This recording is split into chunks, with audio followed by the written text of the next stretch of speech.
Welcome. This is a recorded session of the Post-Quantum Cryptography Conference of the PKI Consortium, which took place in Kuala Lumpur, Malaysia. This conference is made possible through the support of the PKI Consortium Post-Quantum Cryptography Working Group and our sponsors SSL.com, Entrust, Keyfactor, HID, and Crypto4A. And with exceptional organizational support from SSL.com, Keyfactor, Logius, POS Digicert, Baker Tilly, MSC Trustgate, and Digitoris. Join the discussion. Join the PKI Consortium. Go to pkic.org/join. Okay, so next up here, the next session we've got is Olivier from, who's going to be joining us from Crypto4A. He knows a lot about HSMs, this guy. So I'm looking forward to this session. And without further ado, please come up to the stage and give me a warm, a big round of applause for Olivier joining us for this session. All right, hello everybody. My name is Olivier. I work at Crypto4A, so we're an HSM vendor. I understand this is the last presentation of the day, so I'll try not to bore you to death too much. Today, I want to talk about attestation when it comes to HSMs, right? So we're going to talk about why attestation is useful. We're going to then provide a definition for attestation. This is based on the IETF working group. So working with the IETF to try to define what an attestation is for HSMs in particular.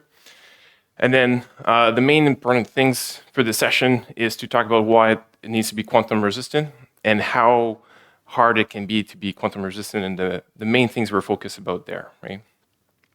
Then we'll finish off with some other use cases where it can be useful.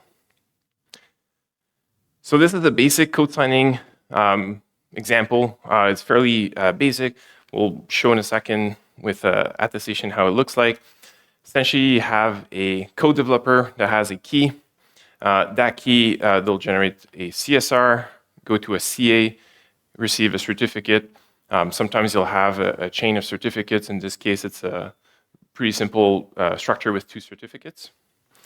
And then you want to update your code onto a machine, a client machine, and then they have the CA certificate. They trust that it's legit, and then therefore they'll move forward with the upgrade, right? So this is the same example, but now we have attestation. So first thing, if you guys are familiar with the CAB browser forum, the CA browser forum, the CAB, they have a requirement now that code signing certificates must be issued with a private key that's inside an HSM, right? So first thing, the code developer key is now inside the HSM. When the CA issues a certificate for that code developer, they need to have a proof that it is indeed inside an HSM and a valid one, right? So how do we do that? We use attestation, right?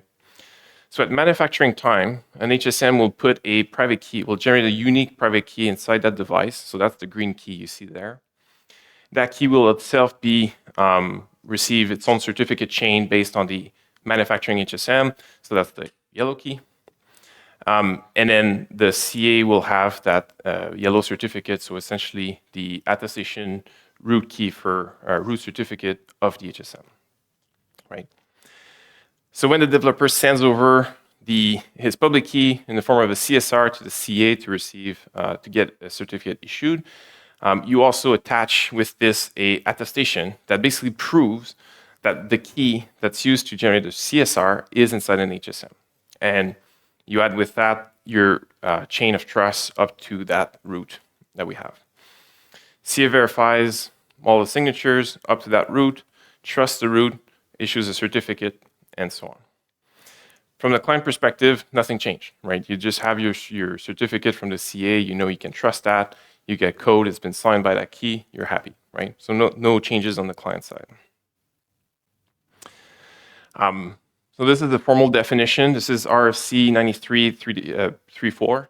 I'm not going to go through it. You guys can read it. I'm going to go through an example, however, to explain basically the idea with this, right? So this is a bit more generic. Does not have to do with HSM. So the next slide, we'll talk about the specific use case for HSMs. I simplified the diagram a bit just to keep things simple, but the best example is like a passport model, right? So you're a citizen, you want to have a passport, you go to your passport office, you provide a passport application. The passport office then goes and queries various documents, so that can be your birth certificate, they can talk to your employers, and so on and so on, right? So they do all that work, and in the end, what they produce is your passport, right? So when you go to customs and to fly out, you just provide the passport, and then people can trust the document itself because they know a legit process has been in place to vet this passport, right? So it's essentially an attestation proof that you are indeed a citizen of the country associated with the passport. Few challenges with HSMs. So usually ASN1 is supported by all HSM vendors.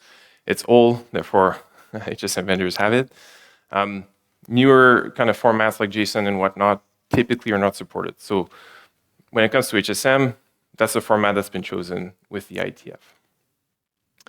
The other aspect is that HSMs are stateful, right? So the state can change over time.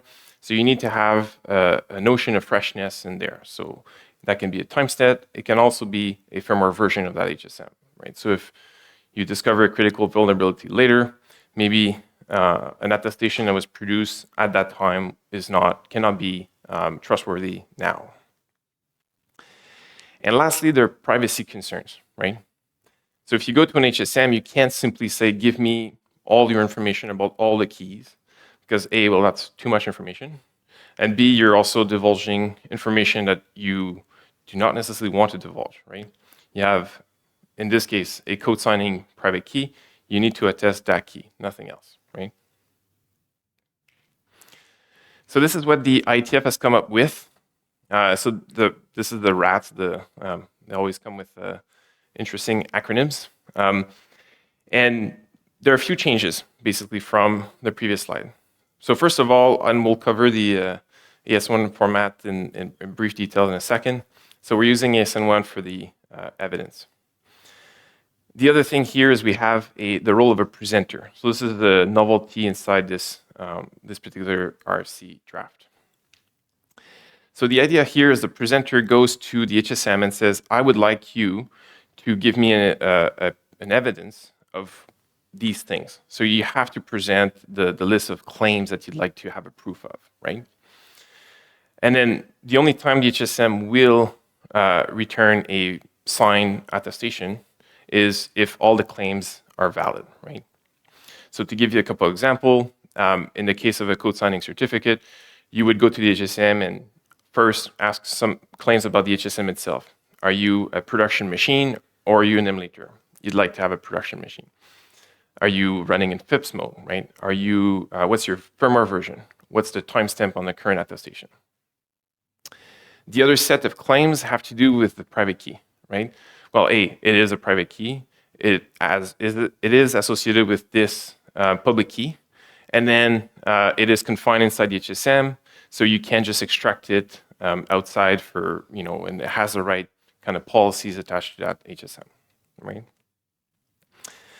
There's also the notion of the endorsers. So in the previous slides with the passport model, the endorsers were like your birth certificate and your employers and whatnot, and they can vouch on your behalf that you are a legit human being and a legit citizen of a particular country, right?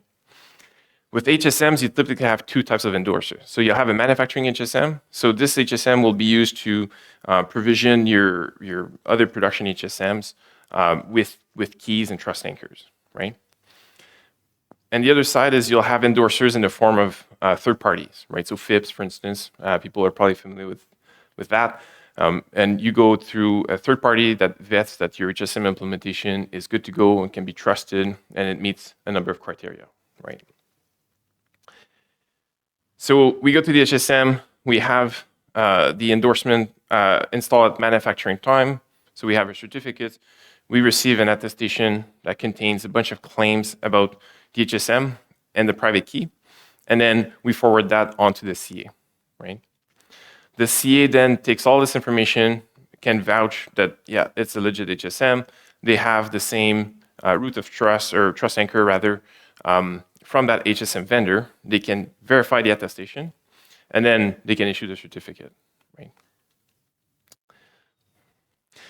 So I know I mentioned I didn't want to bore you to death too much, so apologies for showing some AS91 coding. I will not go through the details of that. A couple of things I just want to point out.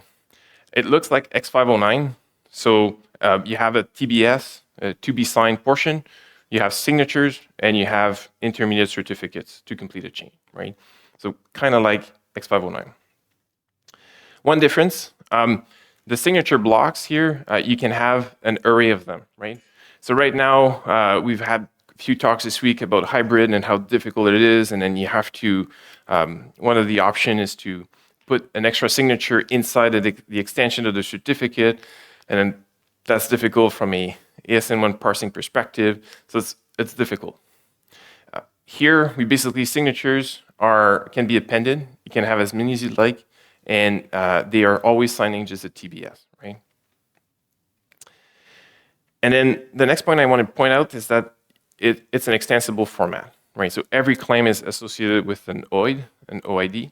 So over time, as we see new use cases come up, we can simply add new OIDs to this scheme. So this is the same picture as earlier. Couple of things about why it needs to be quantum resistant, right? So obviously, it's a PKI conference. I don't need to mention the security aspect, that's fair. In terms of compliance, so as things are moving forward, if you have like the CNSA 2.0 suite and things like that, you kind of have to move towards quantum mechanisms, right? So even if security is under concern, compliance will get you, right? The next thing is about crypto agility, right? So one thing I want to point out is that in this scheme, you have a root of trust, or trust anchor, sorry, that's installed at manufacturing time inside the device. That's the yellow certificate, right? Typically, trust anchors are either burnt in or they are in an immutable store. You can't just easily change them over time. This is kind of the point, right? So this must be done at manufacturing time. If you start to deploy those machines and you do not have that root of trust inside your HSMs at the beginning, it's very hard to retroactively change this, right? Oftentimes, it means you have to change your hardware altogether, right? And this is we've been talking about harvest now, decrypt later, but this is trust now, forge later, right? So you have a certificate that the CA currently trusts, and eventually when a quantum computer that's cryptographically relevant comes up, the attestation means nothing, right? If you're able to change that chain of trust, you can break the system. This is a bit of a controversial slide, so I don't want to start a holy war. I just point out some subjective stuff about different algorithms, right?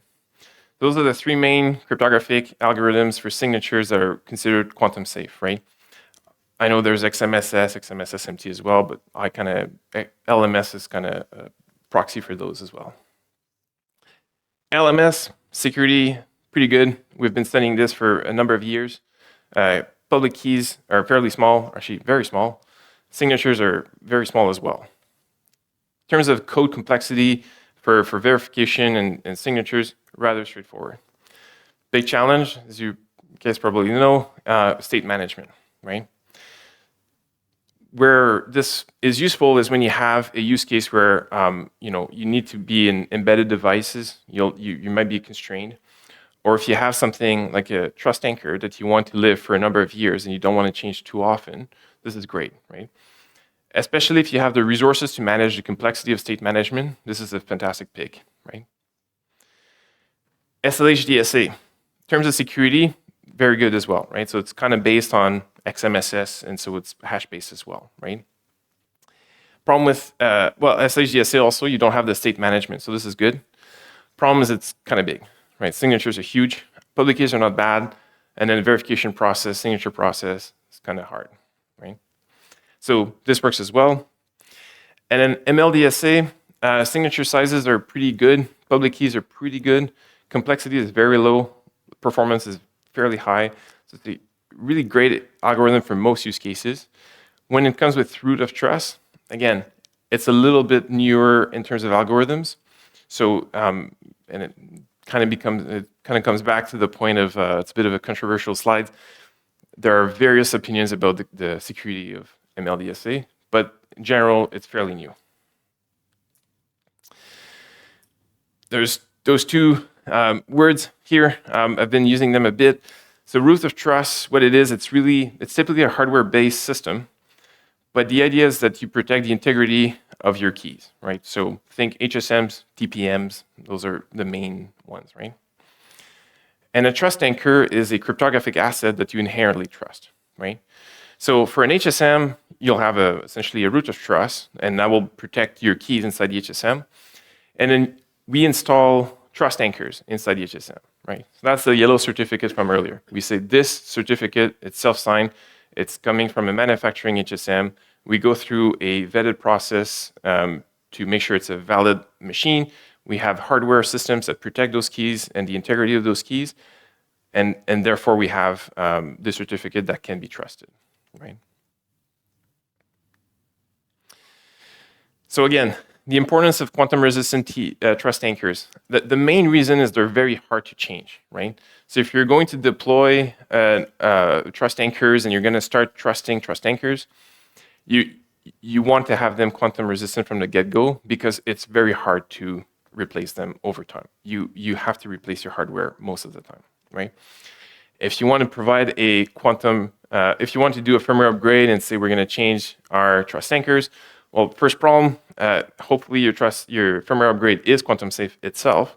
And the second problem is now you have logic that allows you to change your trust anchors inside your device, right? Software typically has bugs, and so you have another essentially attack surface here, right? If you're able to change that root store. Again, trust anchors must be provisioned during manufacturing time to be mutable and trustworthy. So it has to be done early in the process, right?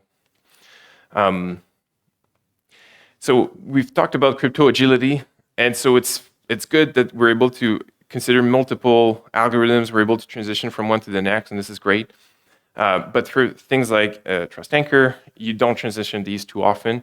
So you need to have, it's better to look for an algorithm that is more inherently trusted, right? A few other use cases that have to do with attestation. And these are things that, the HSM community, and so we are working on these things. So one is secure audit logs. You want to prove that this key was used to sign this particular hash, right? How do you do that?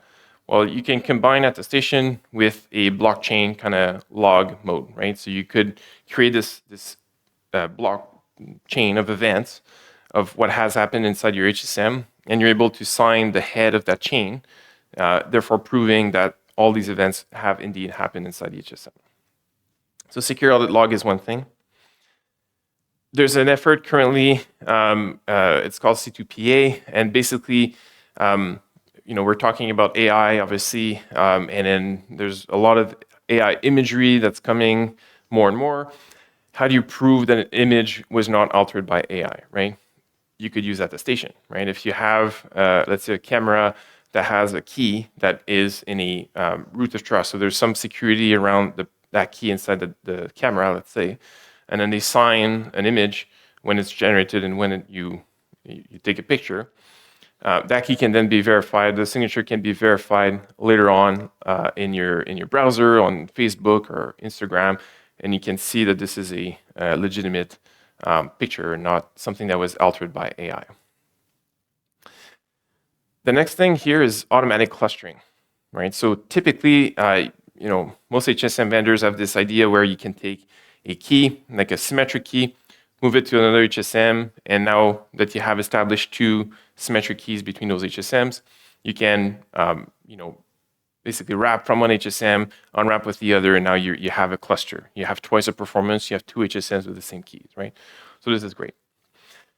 The problem is the operation of taking the key and moving it to another HSM during a transport. Well, A, you need to use quantum-resistant mechanisms. And B, how do you attest the public key that's used for transport, right? So typically you'll have your crypto people in the room and they'll do this through some kind of key ceremony, right, with HSMs. There's no need for that with attestation.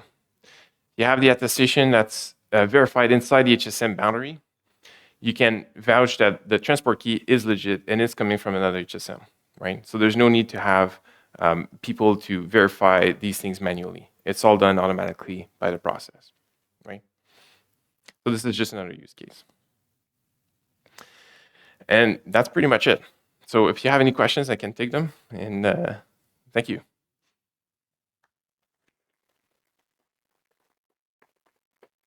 All right, fascinating. Any questions from the audience? Anybody got a question? There's one up there. Hang on.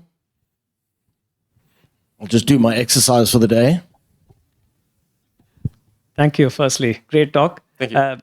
I had a question about crypto agility. Yeah. So I want to understand what are the trade-offs of considering potential solutions like having multiple keys from different algorithms burned in a way to maybe go somewhere midway, right? Instead of saying that you have HSMs have long lifetime, so you're stuck with one key. Yeah. But what are the considerations or the trade-offs? Really good question. So this comes back to this slide, the format of it. So there's a lot of arguments right now about X509 and hybrid certificates and how it's a bit of a pain to move forward with hybrid. And I understand the arguments, and most of them is because X509 was always written with the idea you have a single key, right? And so therefore, like, everybody is trying to shoehorn multiple keys inside this format, and it's kind of difficult to do it in a seamless fashion. Attestation is newer, right? So we kind of took different steps. In this case, the format, the inherent format, you have a list of signature blocks, right? So if you want to sign, so I'll just say at Crypto4A, we typically sign with LMS and ECC, right? So you don't lose anything from a classic perspective, and sometimes just from compliance perspective. But really, LMS is what we think is the most secure of the two, right? Because it's quantum safe. So at the CA level, it becomes part of their policies, right? So you could sign with SLH DSA, MLDSA, LMS, ECC, RSA, the whole bit, and then hopefully one of those mechanisms is going to be safe against a quantum computer, right? So you don't have to put all your eggs in the same basket from an algorithm perspective. This process is not necessarily bound to the same concerns as other things. We've had a lot of talks about, let's say, TLS. TLS, you want to have the shortest amount of bytes transmitted. You have performance concerns and all this stuff. This kind of out of bounds, there are different concerns. It's more for the longevity and the trustworthiness of this process rather than the raw performance, right? So. Thank you. All right, another question.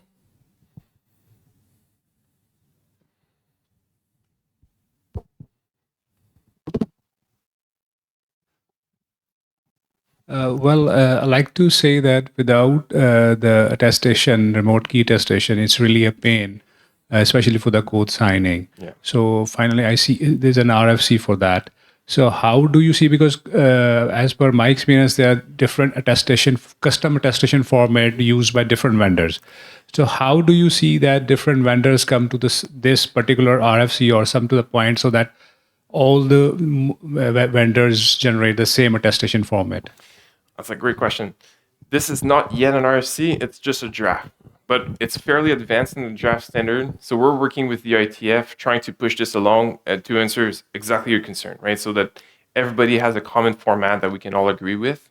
And then at that point, you have a single format for attestation, which can be used for every HSM vendor. The CA can also check it. In our case, like, to simplify also the transition towards like this being an official RFC and all that, we've shared the code for verifying attestation, right? So for somebody, they can go look at the verification code for checking an attestation. They can see that we're verifying the signatures, the claims that are generated, and so on, right?